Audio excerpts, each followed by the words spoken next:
So the Grayzone just released an epic documentary about Jewish supremacists in New York City. The reason why it's epic is because the producer of the film went undercover, joining the extremist Jewish supremacist group Betar USA, offering to produce them a propaganda film. So remind me, you want to do a film, right?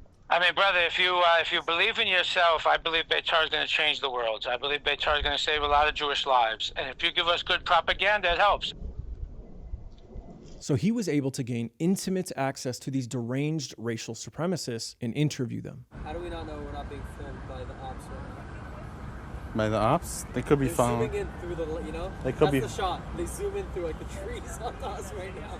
Little did they know, that's exactly what happened. In this video, I'm gonna react to this documentary, but only just a few portions because I really don't want to ruin it for you. I highly encourage you to visit the Grayzone YouTube channel and watch the full documentary on your own because it is absolutely bonkers. Now, before we begin, I just want to provide some context for you all. Now, Betar USA is a branch of Betar, which is a Zionist youth movement founded in 1923 by Ze'ev Jabotinsky, who promoted the idea of strong Jewish militarism and territorial expansion. They have chapters all over the world, but perhaps the most infamous one, especially over the last 2 years, is the chapter in New York City. Okay, with that out of the way, let's hop right in. What's up? I'm Yoni Kletzel. I'm Israeli-American comedian, content creator, social media director of Betar Worldwide, right-wing Jew, amazing person, charitable, smart, good-looking, funny, also just like very, very generous, very, very generous. Love the Jewish people. I love the Jewish people. How much? Too much, honestly, too much. More than they deserve. Notice how he introduced himself as Israeli American, not American Israeli. They're really not beating the allegations of being Israel first. Nazis are more just pure evil and want to kill all Jews, and Muslims sort of want to kill everybody. In Jerusalem sits a Jewish government, not a Muslim government. And I think that's like it really hurts. It's also like we're the Jews, we're the weakest, we're the most pathetic people, you know what I'm saying, historically. And the fact is that they can't take us out in this tiny part of land, in a tiny caliphate in the middle, with 6 million people live there, and we have complete control, and we're much more powerful than them, we're much stronger with them, and we're the weak, pathetic Jews. I think it really hurts them. I think it really plays like a role like on their like Muslim like ego. It's like they want to kill us for more for those reasons. Now, what's incredible about this rant is that at no point does it ever enter his or any other Zionist mind that Israel is hated for what it does. It rapes, it kills, it tortures, it ethnically cleanses, it steals land. These are abhorrent things. But this person, and Zionists in general, are trapped within this narcissistic shell of self-protection, where their egos are shielded from any kind of self-reflection, criticism, or accountability. Now, it's difficult for anybody to handle criticism. It's human nature to be defensive, but honest, healthy, reasonable people are able to, at the very least, acknowledge some of their mistakes and see how their behavior harms other human beings and contributes to the problematic cycle that they supposedly want to get themselves out of. But Zionists are not healthy or honest people. They are deluded and deranged. And this documentary talks to some of the most deluded and deranged among them. I think it's the Jewish soul just yearns for the land because it's our ancestral homeland, you know? If you're Jewish, the Torah, everything Jewish talks about Israel, Zion, return to Israel, Zion, V'shavtem Tzion. It says it in Shema, it says it in Jewish prayer.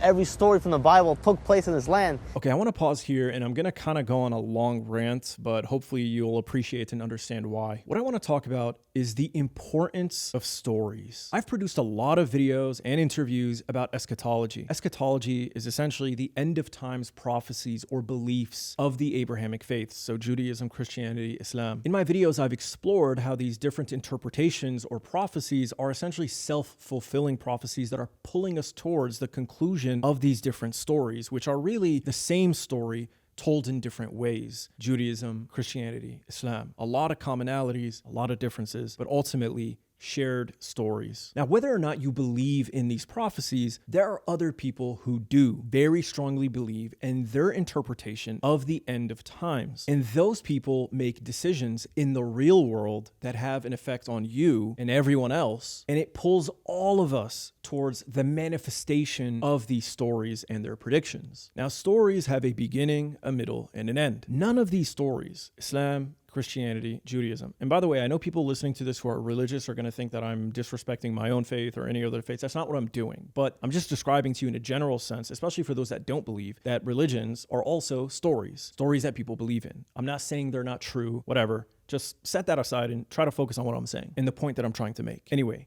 these stories, Islam, Christianity, Judaism, they have not yet been concluded. They are ongoing stories. What do I mean by that? Well, that's where eschatology comes in. There is a prediction, prophecies for the end of times, and we have not reached those times yet, but many people believe we are approaching that period, but we haven't yet. We haven't reached the end of these stories. So for example, the Jews believe that the temple must be reconstructed so that their Messiah, who they believe has never come, can finally arrive, which will then usher in this new era of like Jewish control. And then of course you have Christianity, which believes Jesus Christ has yet to return. And when he does return, he will establish the kingdom of heaven on earth. Oversimplification, forgive me if I'm, being a little too simplistic about it, but you guys get the point that I'm trying to make. And then of course you have Islam. We also believe, of course, that Jesus Christ will return and that there will be a period of peace established, but there are differences. Ultimately, however, what everyone agrees on is that the story hasn't been concluded yet, and for it to be concluded, a great figure needs to return, and there needs to be this great epic battle that will determine the future for all of us. So because these stories aren't concluded yet, there are always going to be factions of people within these religions that believe very strongly in the end of times and will either compete with the other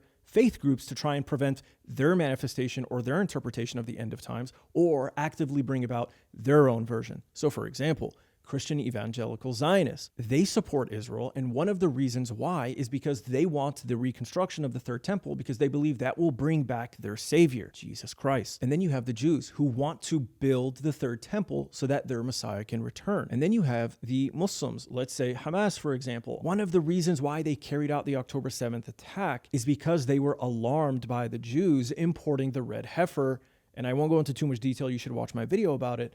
But essentially, they wanted to sacrifice the red heifer in order to produce ashes because it leads to the reconstruction of the third temple and triggers all these other events. So Hamas wanted to prevent all of that. So they preemptively attacked Israel. And obviously there are many other reasons why, like the occupation, apartheid, normalization, etc. But one of the reasons that they cited themselves, Abu Ubaidah did this in a video, the spokesperson for Hamas, is because of the red heifers. So there are different interpretations of these stories. These stories haven't concluded yet. People are trying to bring about the conclusion of these stories, and they're also trying to prevent each other from concluding their interpretation or their manifestation of the end of times. Okay, so why am I going on this long rant about stories and eschatology, etc., etc.? Well, the reason why is because this person that is being interviewed, who is part of this extremist Jewish supremacist organization, is telling you why he is the way he is, why he thinks the way that he thinks. He has been raised on these stories. Like you, like me, like many of us, he was raised on these stories, and he believes very strongly in them. It isn't just the Holocaust narrative that drives him. In fact, he doesn't even mention it. He's more focused on the story of Israel itself. And he not only believes very strongly in it, but he wants to partake in it. He wants to be a player in these stories because it's what he's been conditioned to believe, and it gives his life meaning and purpose. And all human beings are looking for meaning and purpose. And honestly, I can relate to that because I've been raised on the other side of this story. Growing up, I learned about the Crusades, the fall of Jerusalem, the slaughtering of all of its inhabitants, the heroes who reconquered it and established justice, and how we as Muslims have to tap back into our roots and learn about the movements and the people that brought dignity and respect back to our civilization. And if we can do that, we can then liberate Palestine from the clutches of Zionism and undo the nasty effects of divide and conquer and colonialism and imperialism that has ravaged the region and the homelands that we come from. These stories are also why I am who I am. It's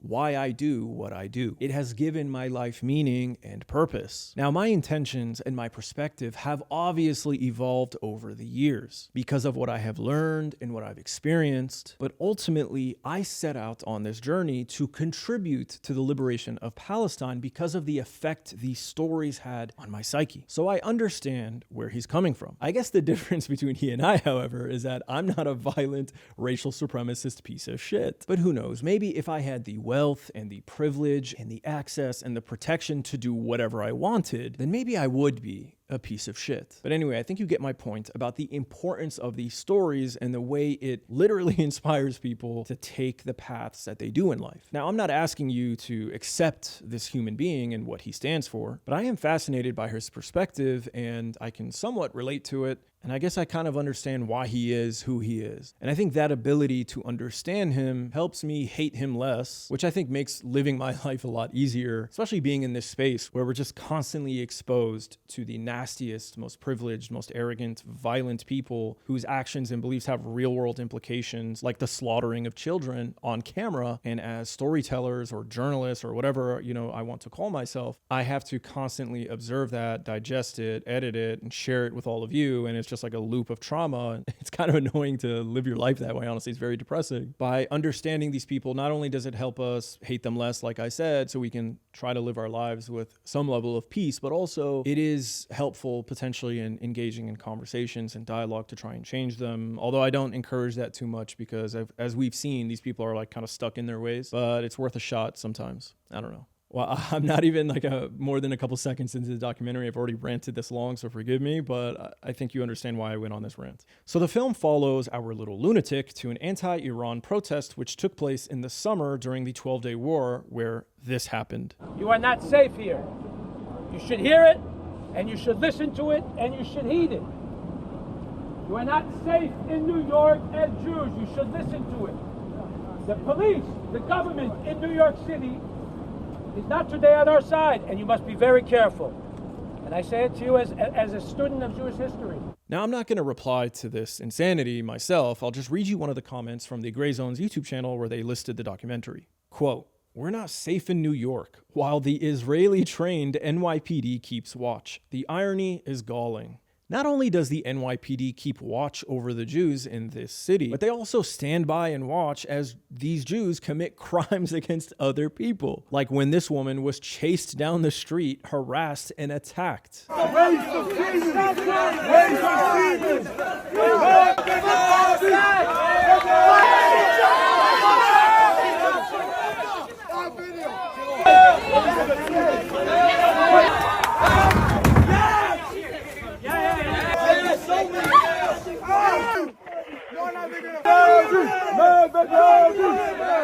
The police had to arrest her, detain her, and remove her from the scene to protect her. Or when these Jews dumped shit off a high-rise building onto protesters and even the NYPD themselves down below.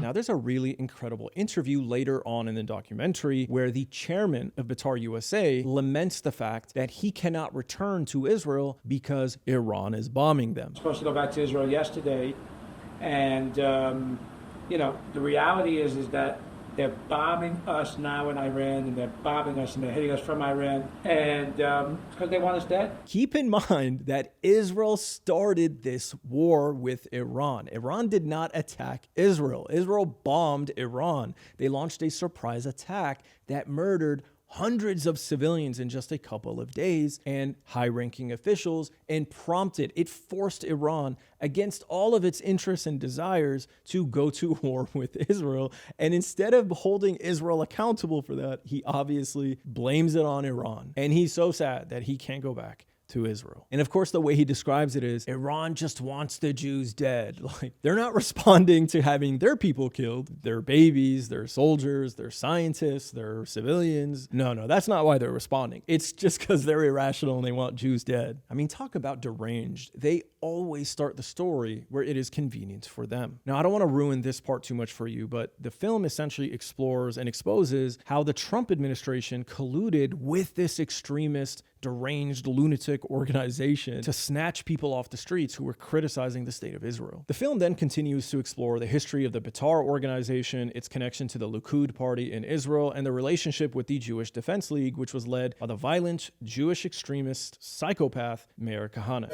The Arab is a cancer in our midst. And you don't coexist with a cancer.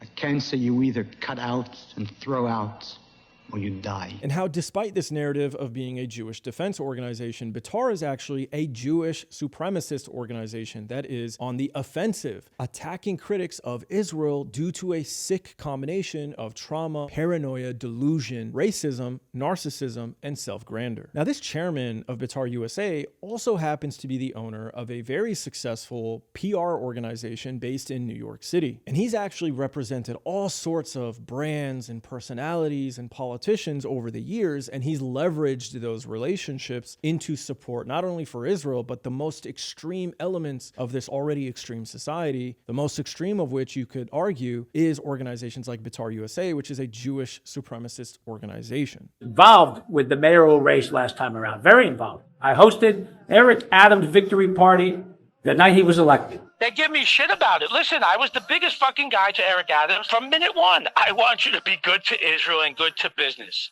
Okay? That's called democracy. You can look it up. I am Richie Torres' biggest fundraiser. Richie Torres, the great Democratic leader of the Democrats. My name is Richie Torres. One of my local rabbis calls me Richie Torah. Now, in the final segment of the film, the chairman of Betar goes on a long, almost schizophrenic, paranoid rant, imagining threats that are not real, going into vivid detail about how these imagined threats will affect the Jews of New York City, and he uses it to justify everything that he and his organization does.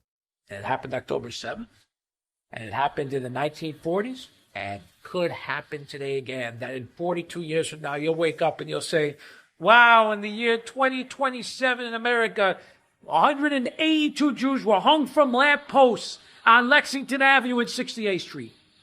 It is a fascinating window into the psyche of this deranged lunatic. All in all, this film is a must-watch. If you've seen my documentary, Every Accusation is a Confession, where we explore the psyche of Zionists, then I really think you'll appreciate this propaganda film by the Grayzone because it dives deeper into the elements that we explored, and it does so through the lens, the voice, the mind of these two characters. And at the end of the film, there is a very shocking revelation that I will not ruin for you or spoil for you. I'll just say that it's huge, has legal ramifications, and it has something to do with political violence. I linked the documentary in the description of this video, so go ahead and click that and give it a watch. And don't forget to drop a comment in the Grayzone YouTube channel, letting them know that Propaganda & Co. sent you. And of course, don't forget to let me know what you think down below in the comment section of this video. Like, comment, and subscribe. Love you guys. See you in the next one.